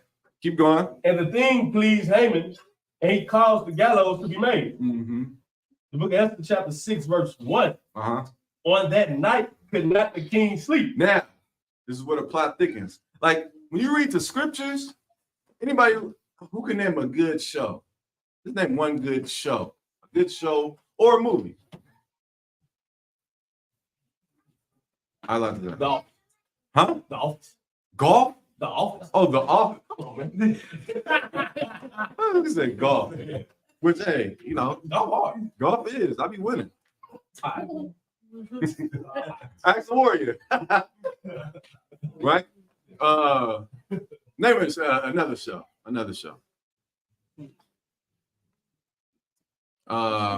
Power. Anybody watch Power or Snowfall or Stranger Things? Those in the sci-fi? No? Damn. Huh? Stranger Things, right? Now, my point is, in any good movie or show, the little things matter. Like, damn, I remember that from the first episode. And then they bring it up, they make it, something reminiscent to something that happened in the first episode. You're like, damn. Right. Right? So remember, in earlier chapters, they plotted on the king's life. Someone overheard the plot. Who was that? Young man Avant. Mordecai. Mordecai overheard, and because Mordecai overheard the two men who had access to the king, right? What happened? The king found out, right? And those two men were hung. And then what happened after that? It was written down, right? Right or wrong? Right. Now, throughout the process of time, Haman comes in power, and he hates the Jews, and he got it approved to get all the Jews killed, right? But now, let's read chapter 6, verse 1. On that night could not the king sleep, and he commanded to bring the book of records. So the night before the banquet, the king couldn't sleep. The plot thickens, like any good movie or a show, right? Keep going. And he commanded, These are real events, by the way. This is actual history. Go ahead. and he commanded to bring the book of records of the Chronicles. So he bored out of his mind. I can't sleep for some reason. Somebody give me the book of records and read me to sleep. Tell me how great I am. Right? That's what the book of records. You took over Ethiopia, sir. You took over Libya, sir. Right? You got to think that in the ancient world, that's how it was. Tell me how great I am so I can go to sleep. Keep going. And they were read before the king. Right? So you imagine the king, he's slowly falling asleep. He's basking in the ambience and learning how great he is. Keep going. And it was found written that Mordecai had told of Bigthana and Teresh, two of the king's chamberlains, the keepers of the door, who sought to lay hand on the king I.S.U.P.K. Keep going. And the king said, what honor and dignity hath been done to Mordecai for this? Then said the king's servants that ministered unto him, there is nothing done for him. Right. So it just so happened that, as you know, it's probably a huge book of records being read to the king, right, that it was brought to the king's attention that Mordecai saved his life. See that? Keep going. And so the king is like, damn, who is this man? Who is this man that saved my life? Right? Keep going. Verse 4. And the king said, who is in the court? Now Haman was coming to the outward court of the king's house to speak unto the king to hang Mordecai. So at the same time, mind you, the king doesn't know that Haman wants to kill Mordecai. But now the king is learning that Mordecai is the one that saved his life. So now it's a conflict of interest. But Haman doesn't know about the king learning what's written in the book of the records and vice versa. The king, Haman don't know. You get my point? Right. So imagine that. Keep going. Now Haman was coming to the outward court of the king's house to speak unto the king to hang Mordecai on the gallows that he had prepared for him. And the king's servant said unto him, behold, Haman standeth in the court. So as he's learning of what Mordecai did and how he saved his life, which is a big thing, by the way, he learns that Haman is in the courtyard and he wants him. Keep going. And the king said, let him come in. So Haman came in, and the king said unto him, what shall be done unto the man whom the king delighteth to honor? Now Haman thought in his heart, to whom would the king delight to do honor more than to myself? Right. So the king wants to honor a man. The king isn't telling Haman that the man is Mordecai, but Haman is like, damn, they throwing a banquet. They invited me. Who else could he want to set up? It's almost like what's the precept where it says that don't come in like prideful. Oh yeah. Like what I mean? Like don't sit in the front of the congregation. Don't like be all prideful. Yeah. Because somebody might ask you to. He wants to do. Yeah, he wants to do something for somebody. I got to be that somebody. You got to be talking about me. Right. They might be a buzz around the job. Someone getting promoted, and that one person like, well. Yeah, gotta be me. I'll be telling on everybody. Keep going. Verse 7. And Haman answered the king, for the man whom the king delighted to honor. Let the royal apparel be brought, which the king useth to wear, and the horse that the king rideth upon, and the crown royal which is set upon his head. Keep going. And let this apparel and horse be delivered to the hand of one of the king's most noble princes. Right. Keep going. That they may array the man withal whom the king delighted to honor. They about to give this man who Haman thinks he is the finest of the finest, the best of the best. A horse back then, brother, that's like today, an AMG, nice wheels. Just saying that a horse can go from anywhere from $3,000 to hundreds of $1,000s. Listen, and depending on the breed, right, how it's taken care of. You could do business with someone with a female horse and then split the profit because cattle was right, big back then. That was big now, yeah, big now. Well, you had flocks and sheep and cattle. And wealthy man. You were a wealthy man. Wealthy man. Keep going. I believe if you have animals, on your property, you don't have to pay taxes. Come. Yeah. Certain states. Someone hook me up with a lamb or something. Go ahead. B. That they may array the man withal whom the king delighteth to honor, and bring him on horseback through the street of the city, and proclaim before him. Thus shall it be done to the man whom the king delighteth to honor. Then the king said to Haman, make haste and take the apparel and the horse, as thou hast said, and do even so to Mordecai the Jew. Right. That stood at the king's gate. So the king is saying all these things will be done, and Haman thinks it's gonna be him. So Haman's smiling, and then he said Mordecai's name, and he just stuck. You said Mordecai? You imagine the shock that Haman felt, right? Keep going. That nothing failed of all that thou hast spoken. Because while the king is talking, remember, Haman was coming to tell the king that he wants to hang Mordecai tomorrow. Keep going. Verse 11.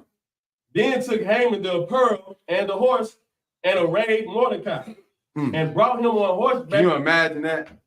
The man he plotted on to kill, now he has to clothe him in royal apparel.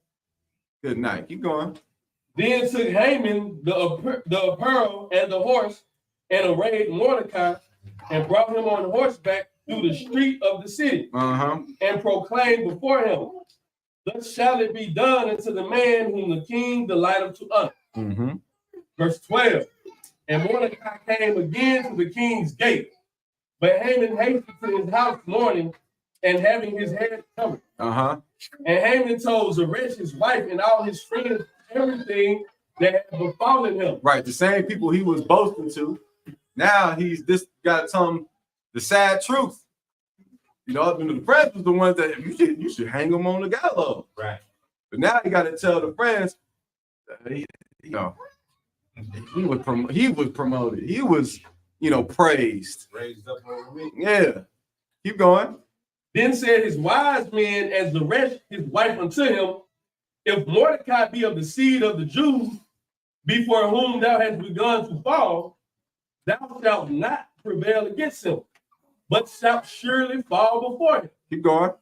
And while they were yet talking with him, came the king's chamberlain and hastened to bring Haman unto the banquet that Esther had prepared. So while Haman is telling his friends and family the disappointing news that he didn't get the promotion, just so you can understand, right? It's time for the banquet. Right. So now he's being summoned to the banquet. Chapter 7, verse 1. 7:1. Yes. So the king and Haman came to the banquet with Esther the queen. And the king said again unto Esther on the second day at the banquet of wine, what is thy petition, Queen Esther? And it shall be granted thee. And what is thy request? And it shall be performed, even to the half of the kingdom. Then Esther the queen answered and said, if I have found favor in thy sight, O king, and if it please the king, let my life be given me at my petition, and my people at my request. Keep going. For we are sold I and my people, to be destroyed, to be slain, and to purge. Mind you, Haman's at the table while Esther is saying all this to the king. Right. Right? Keep going. But if we had been sold for bond men and bond women, I had held my tongue. Although the enemy could not countervail the king's damage. Right. Then the king of Ahasuerus answered and said unto Esther the queen, who is he? And where is he? Who is the man that is plotting such evil on your people? Because remember, the king adores Esther. You understand? And so he's like, I'll give you whatever you want up to half of my kingdom. So now he's angry. Who is the man? Haman at the other end of the table, sweating bullets. You understand? Keep going. Then the king of Ahasuerus answered and said unto Esther the queen, who is he? And where is he that durst presume in his heart to do so? And Esther said, the adversary and enemy is this wicked Haman. Then Haman was afraid before the king and the queen. Right. Keep going. And the king, arising from the banquet of wine in his wrath, went into the palace garden. And Haman stood up to make request for his life to Esther the queen. For he saw that there was evil determined against him by the king. Then the king returned out of the palace garden into the place of the banquet of wine. Right. And Haman was fallen upon the bed whereon Esther was. Right. Then said the king, will he force the queen also before me in the house? As the word went out of the king's mouth, they covered Haman's face. And Harpana, one of the chamberlains, said before the king, behold, also the gallows 50 cubits high, which Haman had made for Mordecai, right, who had spoken good for the king, standeth in the house of Haman. Then the king said, hang him thereon. So they hanged Haman on the gallows that he had prepared for Mordecai. Then was the king's wrath pacified. You hear that? So what just happened? You tired? The same gallows he was building for Mordecai, he got his ass. He got You right? You right? That's very true. And this is, and reading on, right, for time's sake, I'll just summarize. Basically, Mordecai was, sat in the position that Haman once sat in. You understand? He was promoted to that, and he was praised, you understand, for saving the king's life. But when I read the book of Esther, anybody that reads the Bible or reads the records of the Israelites, that's what the Bible is. In almost every book, you see, and the Lord, thus said the Lord, and the Lord caused, and God said, right or wrong, Allah. But in Esther, there is none of that. There is no, and the Lord caused, and the Lord did. So I sat to myself and I thought, the brother that, or the scribe that wrote down Esther, right? Because he was there and, he had the records and they wrote it down so we could have it today. Why did he write it like that? Anybody following me? Am I making sense? Why in the book of Esther is there no mention of the Most High? There's no thus saith the Lord in Esther. Not one time. Why? Who can blow my mind right now? Go read the book of Esther for yourself. Read all the way to chapter 9. No, thus said the Lord, and the Lord did this, and the Lord did that. Not in there. Why? Ramat?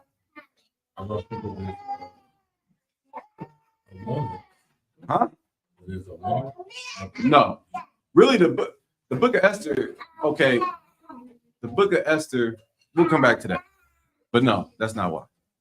Go ahead. If I may,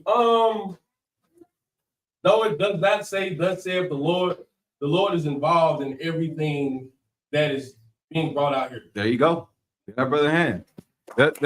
Listen. You know why Mordecai was spared and the children of Israel lived?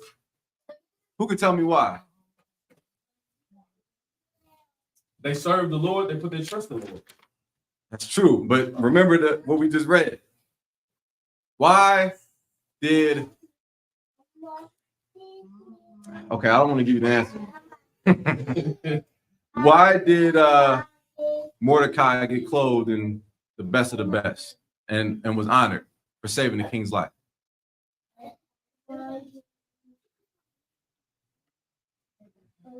Something happened, young man Avant. Because you overheard the plot. He overheard the plot. That's true. That's why. But something happened. Even though it was a heathen, he did a righteous thing. That's true. But what happened? Was the spirit of the Lord with them? That's true. But something specific happened. Young man Avant. Was it the Chronicles being read to the king? The Chronicles being read to the king, yes, but why was the Chronicles being read to the king? The night before this important banquet with Haman. Right there. Because he couldn't sleep. He just couldn't sleep. That was written for a purpose. Go ahead, warrior. The Lord put it on his spirit. The Lord put what on who? King. What you mean? I mean, not on the king, but on people, spirit who's reading the Bible and story. That's true. That's true. The point is, it's written like that for a reason. He couldn't sleep. So in result of him not being able to sleep, the records were brought to him. And because the records were brought to him, it was read that Mordecai saved his life. So the king saved Mordecai's life. Does that make sense? Come on. So what do you learn from that? What do you learn from that? In your life, nothing is a coincidence. There's nothing in your life that is a coincidence. Like, if the Most High wants you to die, you're gonna die. Right or wrong? Get up. Someone get 2 Chronicles 15:13. If the Most High wants you to live, you will live. Just like the king couldn't sleep at night. All your life, you've done whatever in your life. Now you're in a classroom listening to somebody you've never seen in your life teach the Bible. You think that's coincidence? It's not a coincidence. The Most High is giving you an opportunity to live. Now, what you do with that opportunity is solely up to you. Right. You can live, or what's the opposite of life? You can do that. I don't want to do that. I don't want to do that. You ever been shot? Stabbed? Anything like that? Oh, I got one worse. You ever been given disappointing news from the doctor? Right. I mean, maybe it's just me. I don't know. You're the only human in here. Everybody else. Yeah, everybody like, I don't know what that nigga talking about. Robot. I don't know what he's talking about. AI right now. They're not really here right now. And I'm being facetious. I'm joking, right? Right. But the point is, everything in your life has happened up until this moment. Up until this moment. Y'all, who celebrated a birthday in their life? By show of hands. Raise your hand. What you said. It's all right. We don't do it no more. Birthdays, Christmas, Easter, all these things you've done in your life just to come in here and learn that it's all garbage. Right. You know, Christmas is satanic. You think it's just innocent and giving. It's for the kids and gifts and Halloween and trick-or-treating. It's innocent. No. Now when you come here, you learn that you're evil. You're evil. You learn who Anton LaVey is. And what it means to celebrate a birthday and how it's the highest form of satanic worship. You're like, what? Who is Anton LaVey? And you know what a lot of people do? They'll go, I gotta get this money. I'll get back to the truth later. 10 times out of 10, that same person dies. I've seen it. Like I'm dead. I'm alive. Serious. People take the truth for a joke and die. Give me Proverbs 1 and 20. You want that 15, 13? I want that too, but I want Proverbs 1 and 20 first. Give me 26. Come on. This is the book of Proverbs, chapter 1, verse 26. I also will laugh at the calamity. Block it. Start at 24. Come on. Let's see what God said. You know, you grew up in church and grandmama taught you about God and held hands around the dinner table at Thanksgiving. Right. Good night. Thanksgiving, but Thanksgiving, black people love Thanksgiving. We love Thanksgiving. Big mama say grace before you dive in that honey ham.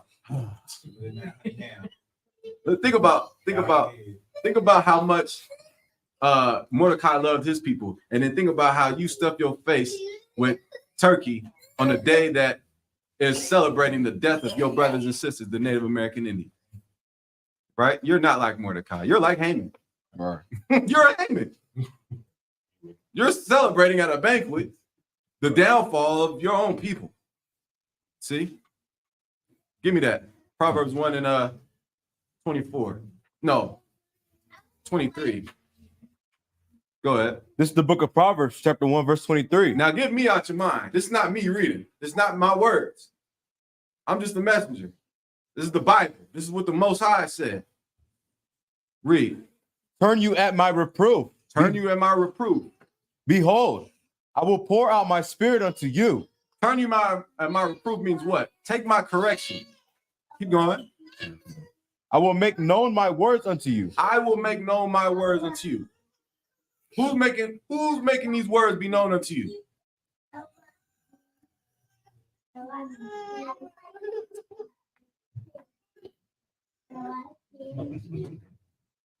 Who's making these words be known unto you?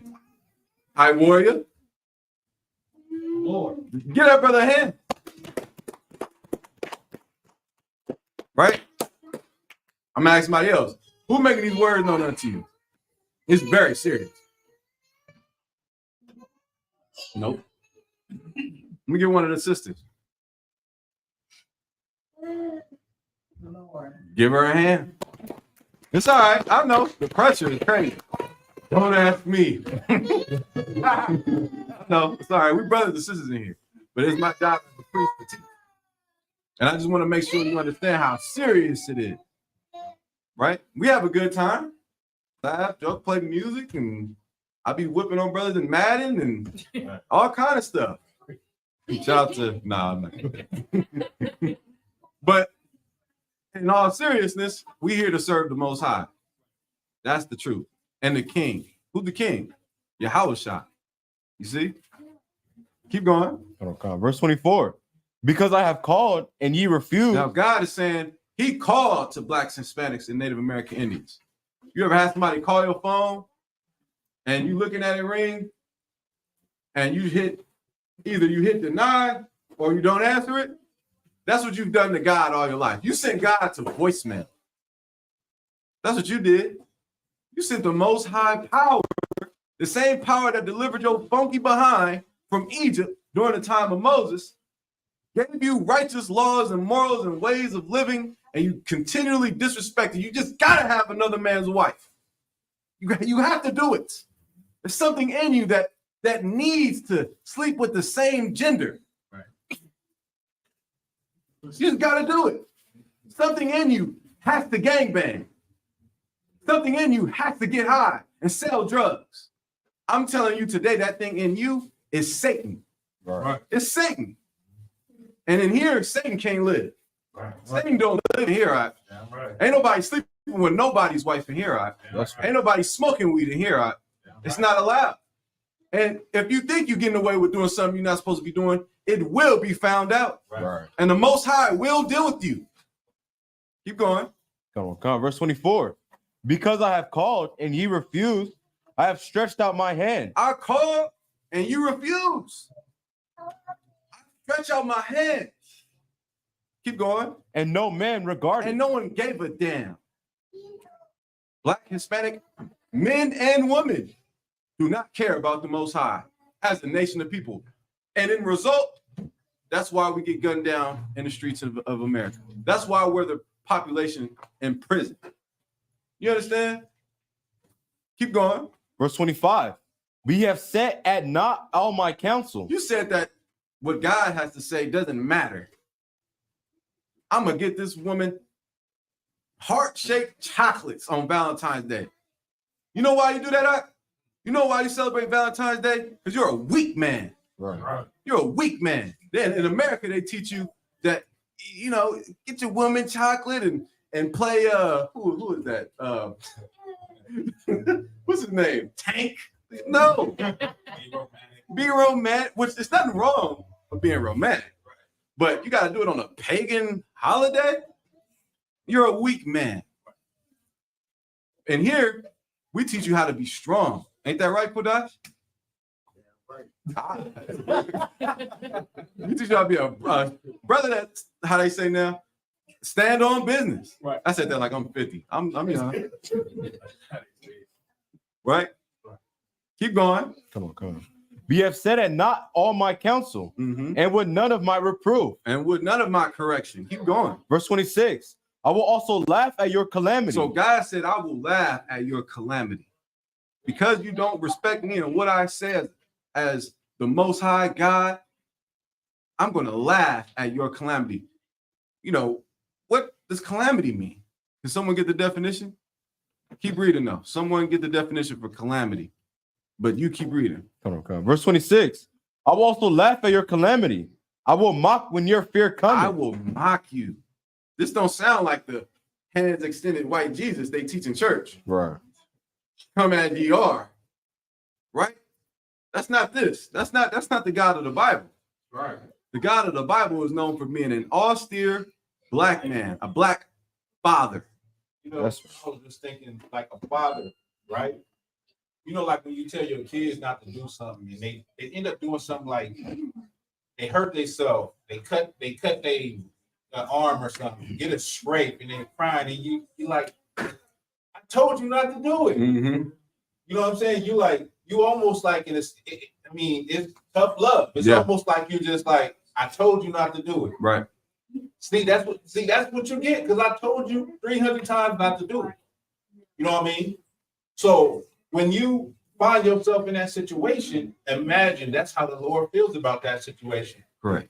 Now you laying out on the street corner, bleeding out. You're trying to cry out to the Most High. Now you get snatched up when your family were telling you to stop selling your ass on the streets. Now you somewhere locked in somebody's underground cave. You know, and you're crying out to the Lord. You didn't regard the Lord at all. Right. You kept doing what you wanted to do. And that's what the brothers bring out. And so I just thought about it. It's just like a father. How a father will look at their child when they don't listen. I told you, man. But on a more serious note, imagine all the Blacks, Hispanics, and Indians that died from gun violence, that died from STDs, that died from all kinds of types of ways that we die from heart disease, dietary laws. The ways we die from, well, we have the power and the opportunity to change, but we don't. And then the Lord mocked us in that time of need, in that time when you really think, you know, the Lord is going to come and save you. Right. You know what I'm saying? All the times you denied his phone call, Right. now you calling on him. Oh, Jehovah. Right. Right. Jesus Christ. Jehovah, what they say in the church, Jehovah Jireh. Right. Help. Right. Every time, you know, someone in the hospital that you care about, God, you know what I mean? Like, we got our priorities messed up as a people, man. We really do. But it don't have to be like that. Imagine a neighborhood of, you know, on a smaller level of brothers and sisters who respected the Most High. And just one thing, right? You know why brothers in prison, mainly? What's one of the main reason brothers are in prison or go to jail? Who can blow my mind? A bond. That's one of them. What's the main? Why do brothers commit crimes? Why a brother gonna rob a bank to get money? For what? Of what? Because they need money. Because they're oppressed. That's true, but that's not the main reason why. A woman. If brothers didn't look at another man's woman and want her, oh my God, bro. You know why? You know why this hood is beefing with this hood? Because somebody slept with this hood's woman. Right. Stupid. Am I lying? My niggas is selling drugs, trying to get the biggest rims and Come on, cause over a woman. To flash for such. Right? And it's not the woman's fault to a degree. It's not. But at the same time, it just shows you the mentality of us Blacks, Hispanics, and Native American Indians, man. You don't see these other nations women twerking online. Right. You don't see that. I mean, you might see it now a little bit, but who started that? Us. What are we doing? You think twerking and pimping women and gang banging is black culture? It's not black culture. That's white culture. Right. That's not black culture. That is the ways of the oppressor. And you learn the ways of your father, the devil. If you didn't know, the white man is the devil. The Bible speaks of. That's right. You understand? You're the most high hand for revealing that to you. All right, keep reading. Come on. The book of Proverbs, chapter 1, verse 27. When your fear cometh as desolation. You know, God knows your every fear. Think of something you fear right now. Think of something you don't tell me. Just think of something that you're afraid of. It could be sharks. It could be claustrophobia, whatever it is. God said, when your fear comes upon you, I'm gonna laugh. Because you don't care about me. God is cold. God is not that lovey-dovey, voice, imaginary voice in your mind. No, he's telling you right here. I'm going to bring your fear of, walking home at night and a pack of straight pit bulls ripping your flesh from off your body. It's going to happen to you. And guess what? When you call on me, them dogs going to keep eating you. You understand? That's a serious thing. Go ahead, brother. I'm asking, I'm a decline like you did. Huh? Yeah, God said I'm gonna decline like you did. But I answered the phone. I don't know nobody about nobody else. I answered the phone. When I came to class and said, I used to sit in the Waz classes. And I used to write notes. It's the same notebook from 7-8 years ago. I got notes. And I answered the call, and I kept answering the call. I kept coming to class. I cleaned myself up. I grew my beard out. I didn't get no more tattoos. I stopped doing wickedness. And now I'm here. And we all could be here. I love seeing brothers and sisters. You know why? Because outside of this, there's no care for each other. There's really not. Like, there's really no care for each other. There's no care like in the hood. There's not. We all from there. No brotherhood. There's no real brother. While you're in jail, because you didn't, whatever, they all sleeping with your baby moms. I'm letting you know that right now. They're doing it. They're doing it. But in here, wickedness is not allowed, man. Finish that up and then we'll close it up. A brother making tacos, man. Shout out to that. Get that brother a hand, man. Making fresh food for the feast, man. Let's finish that up. I'm starting to play. No. Verse 27. When your fear cometh as desolation, and your destruction cometh as a whirlwind, when distress and anguish cometh upon you. Damn. When distress and when all your worst fears come upon you, keep going. Verse 28. Then shall they call upon me. Then God knows what you're going to do. God knows you're going to get to the corner of your bed, get on your knees. God, please help me. Keep going. But I will not answer. I will not answer. I'm not going to answer you. Keep going. Just like you didn't answer me. That's fair, right? Is that not fair? Yeah. Come on now. Keep going. They shall seek me early, but they shall not find me. You're going to seek me early and shall not find me. Keep going. For that they hated knowledge. You hate knowledge. reading and going to class. They in the media they make it like such a lame thing to do. Right. I'm here to tell you that this is the most wisest thing you can ever do in your life. And another thing about hating knowledge is what we just brought out is that our people will still celebrate these holidays. They'll still celebrate these holidays after you tell them Christmas is XYZ. We're giving you knowledge, historical facts. This is knowledge and wisdom, historical facts we're giving you, and breakdowns on how these things started and how your people came to start doing it. Right. But you hate the knowledge. Yeah. Read that again. Right. Young man. Come on, come. Then shall they call upon me, but I will not answer. They shall seek me early. You shall seek the Lord early and very, very urgently when you're going through something. When you're going through something, that's when you start thinking about the Most High. When everything's good and you got your tax money, you're not worried about the Most High. Damn. When you just got paid on a Friday night, you out with your boys, you're not worried about the Most High.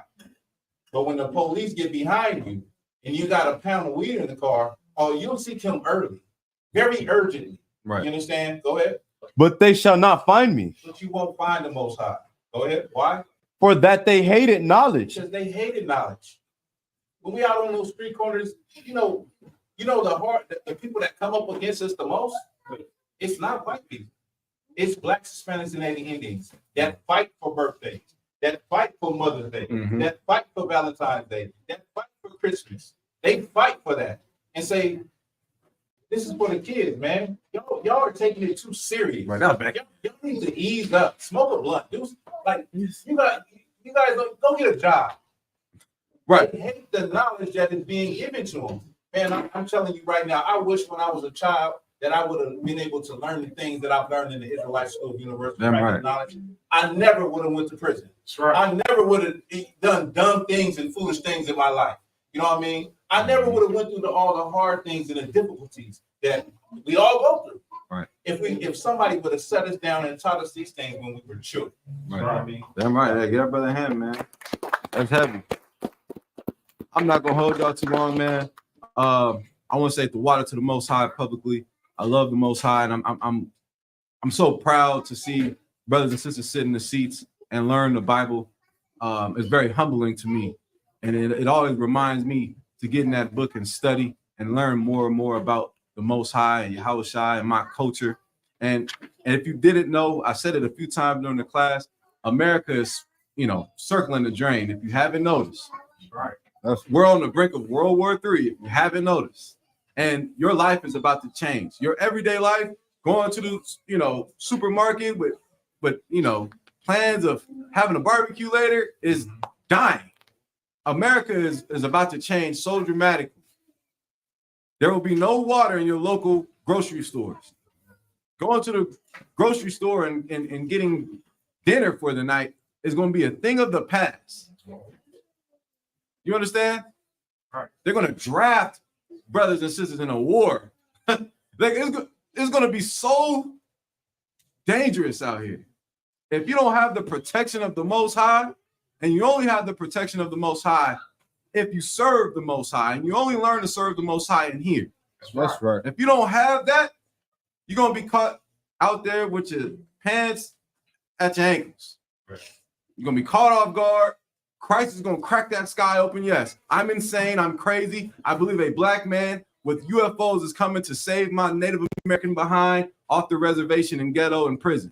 Yeah, right. Because it's in the Bible. That's right. And with that, pass the class to priest and officer. I.S.U.P.K is up. We're going to give one courtesy salute to the teacher, men of Israel, I.S.U.P.K, Shabbat, I.S.U.P.K, Rock. How about show me our Shabbat? Boom. Starting face the sister. We're going to give a courtesy salute to the sister,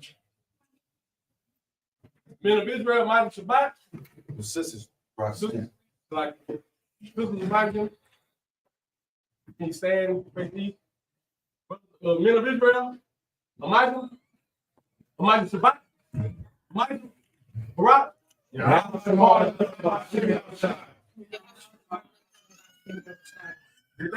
Class this week.